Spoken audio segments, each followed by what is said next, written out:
আজকে বানাবো butter mushroom. বাজার থেকে নিয়ে এসছে দেখুন। তো এই মাশরুমের থেকে যে জঙ্গলে হয় সেইগুলো বেশি ভালো লাগে। এখানে পাওয়া যায় কিন্তু আমরা যাই না কোথাও, ঘর থেকেই বেরাই না, তাই কোথায় যাব।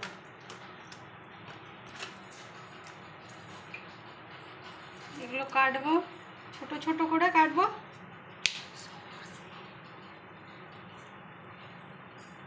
ছোট ছোট করে এরকম করে কাটবো।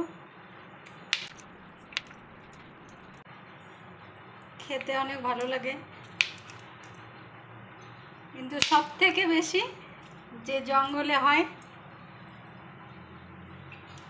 সেগুলো খেতে যে এত সুন্দর লাগে। ছোটোবেলায় উঠিয়ে আনতাম, মা রান্না করতো, আমরা খেতাম। এখন আর বাজার থেকে কিনে খেতে হচ্ছে। মাশরুমটা ভালো করে ধুয়ে নিয়েছি, এবারে হালকা গরম জলে দিয়ে দেবো।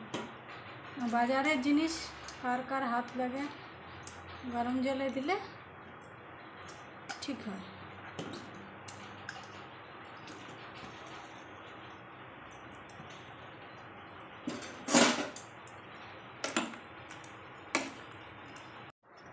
জলটা আগে গরম করে রেখেছিলাম, তারপরে এটা দেওয়ার পরে 2 মিনিট রাখলাম, জলটা ফেলে দেবো।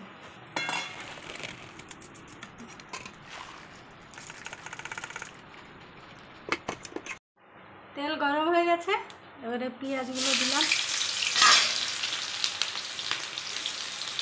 খুন্তি নিজে নিজেই চলে এলো, আমাকে আনতে হলো না।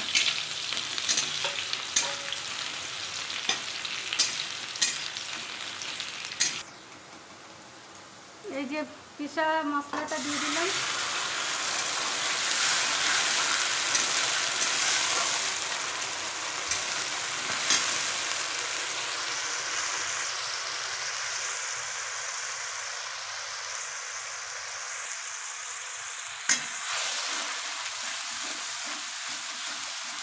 মশলাটা ভালো করে ভেজে নিই।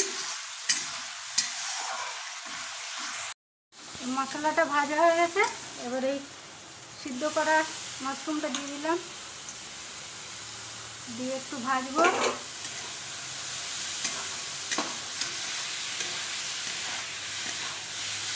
এত সুন্দর লাগে খেতে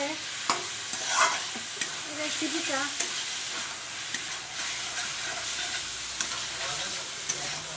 এটাও একটু ভালো করে ভেজে নিলাম মশলার সঙ্গে, একটু হালকা জল দেবো।